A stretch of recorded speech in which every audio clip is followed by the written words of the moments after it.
And then we're like, who's the next driver gonna be? Who can drive this car next? And the DA was like, we can drive. And we're like, we're not ready yet. Yeah, it's too soon.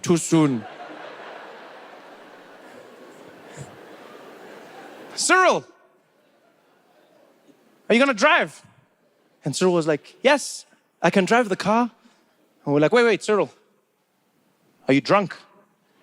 And Cyril was like, no, I don't even drink. And we were like, oh, wow, okay. All right, here you go. And he got in the car. But what we didn't know is that he only had a learner's license.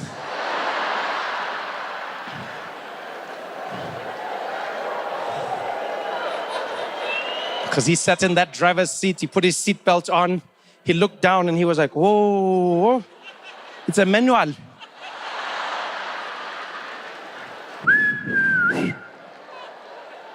It looks like we're gonna learn together.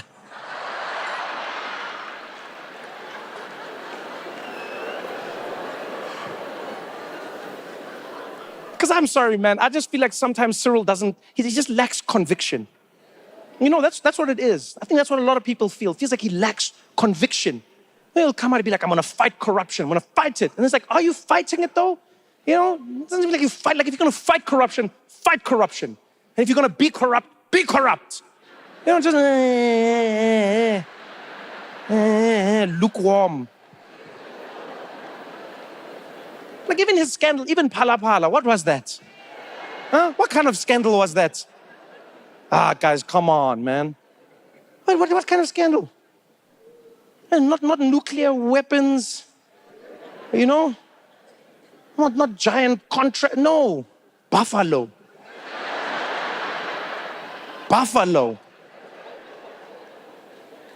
Guys, do you understand how my friends in America roasted me when that story came out?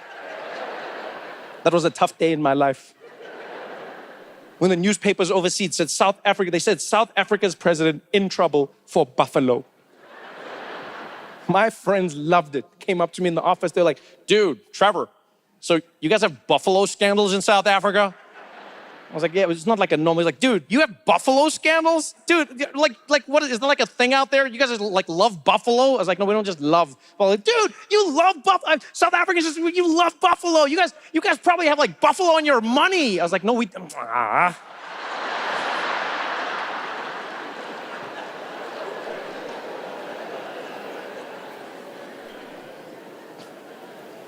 That scandal was terrible. Phala Phala, what was that? They found 11 million rand. They said that Cyril had 11 million rands worth of dollars in his couch.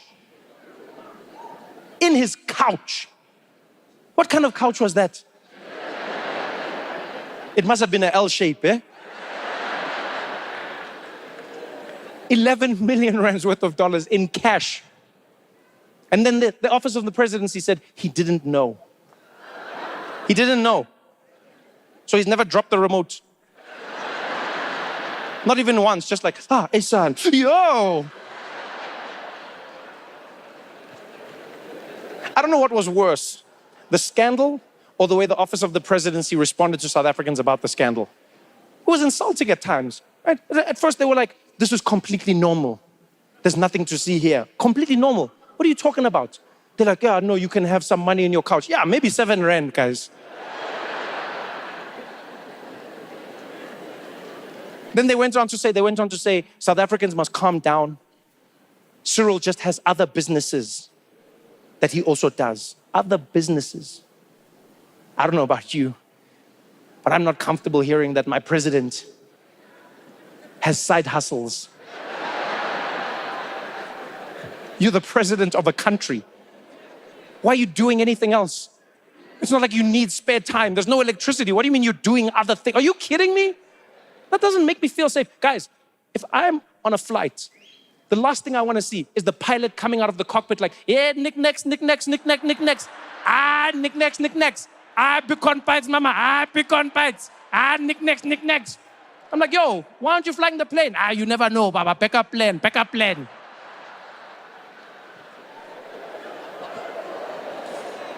Are you kidding me? They're like, Cyril has many jobs. How many jobs? Are we just gonna find out by surprise? Huh? One day I'm gonna open my Uber app and I'll just see Cyril is on the way. Be like, this guy takes Tumamina seriously, eh?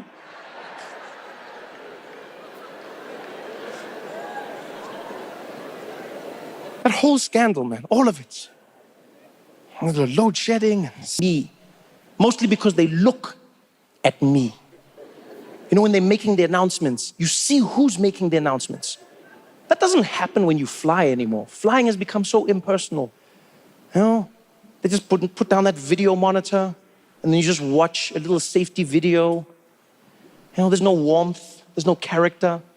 You've seen it probably when you travel, when you leave South Africa. You know, when you fly Emirates, you know, and then they'll be like, please watch the safety video. And then the video comes on. شكرا خيلا ورليلا إماراتي شكرا دايلا كتور ورليلا السلام عليكم مايلا كارليلا ولا كتوردو تاجي إماراتي كديلا ولا كتيلا كا حبيبي لكرويا يلا يرتا كتر ولا ياتيكا إماراتي هتكورلا كيدا محمد خليا لا بنسال كدراينا أعطيك خليل بردينا برديا شكرا. Welcome to Emirates. That's not personal, that's not for me. FlySafair feels like it's custom made. You see the person, they take that telephone off the wall. On our flight, they had one person making the announcement and another person doing the actions. Yo, guys, I was having the time of my life. Because that woman took the phone and she's like, welcome, ladies and gentlemen, aboard this FlySafair flight. Please pay attention to the following safety announcement. You will find the seatbelt will be fastened like this. And unfastened like this.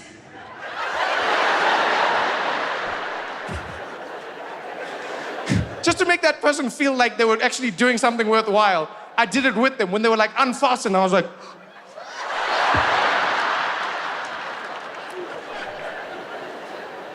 Please also note you will find a life vest under your seat in case of a water landing emergency. Place it over your head and pull the strips to inflate the jacket. If it does not inflate, you can blow into the red toggles on either side.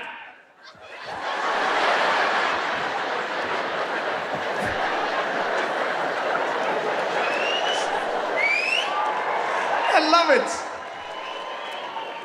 It was interesting. It was unique. It felt like I was home. You know, the whole flying experience felt like, the only thing that doesn't feel unique is the pilots.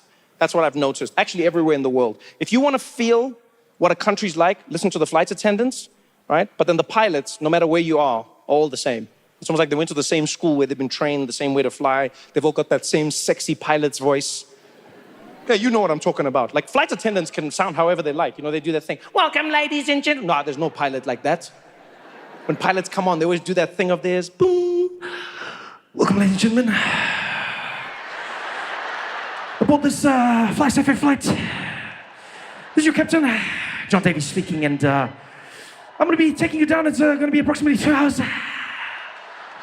We're just waiting for the last few bags to get loaded, and we're going to be closing the doors, heading off shortly in a northeasterly direction.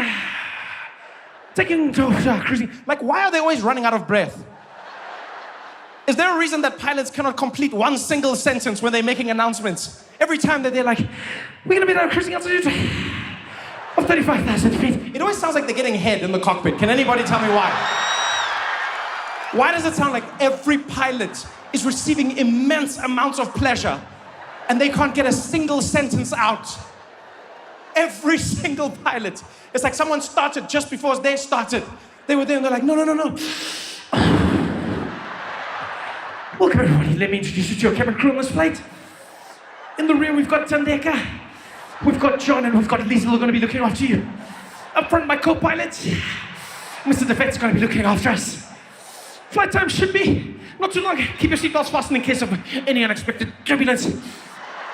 I'll let you know once it's safe to move around, but until, sit back, relax.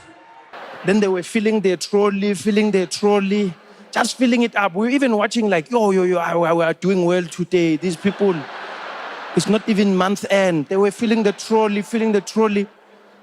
Then they were standing by the door. Then the lights was just going, zoo. Then these ones were, bah. Then the lights was coming back, then the shelves were empty. It was like a magic trick, Trevor. Yeah, then the owner of the shop came. They didn't believe us when we told them what happened because the camera rate was also off because of load shedding. Then they said we are the ones who stole it. And because we are responsible for stock control, we decided as the staff, we are going to do something about it. So now, when we see it's going to be load shedding, 5-2, we just close the door and we lock. And then we just stand there where we can see each other. Yeah. Does it make sense?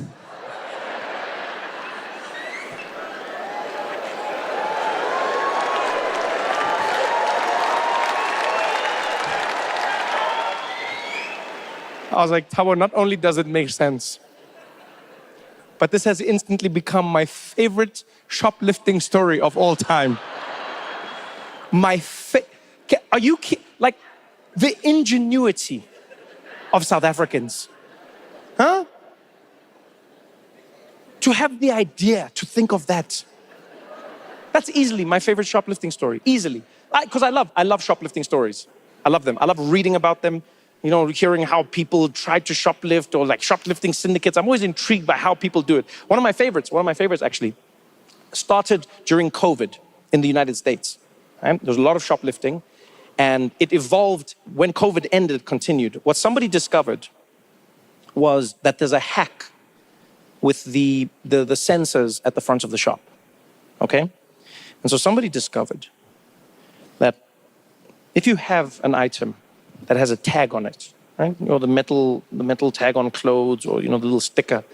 We all know what happens when you walk past the sensor, it beeps. Beep, beep, beep, beep, beep, beep, beep, beep. Beep, beep, beep, beep, beep, beep, beep, beep. Even if you hide it. Beep, beep, beep, beep, beep, beep, beep, beep, beep, beep. Right? We all know how it works. But then somebody discovered that if you have the item and then you shake,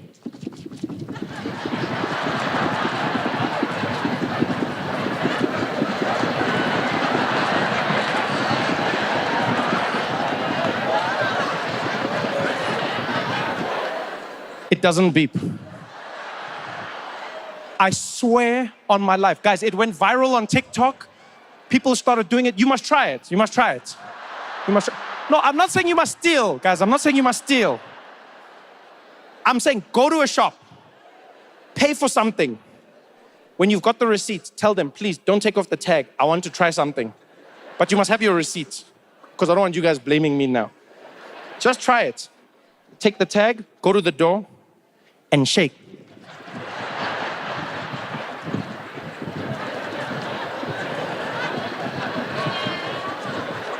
It doesn't beep.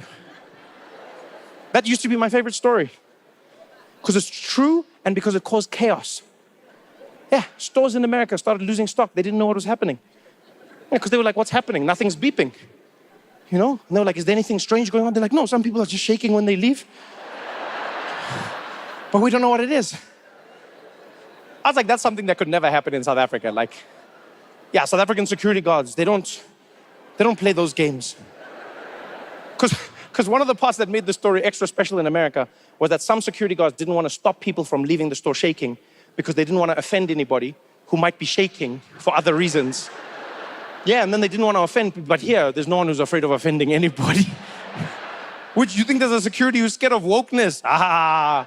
In South Africa, here, the security guard, he'll just look at you and be like, hey, stop shaking, wana. Hey, so shake apa. Hey. So that used to be my favorite story, by far. Until what I learned at home.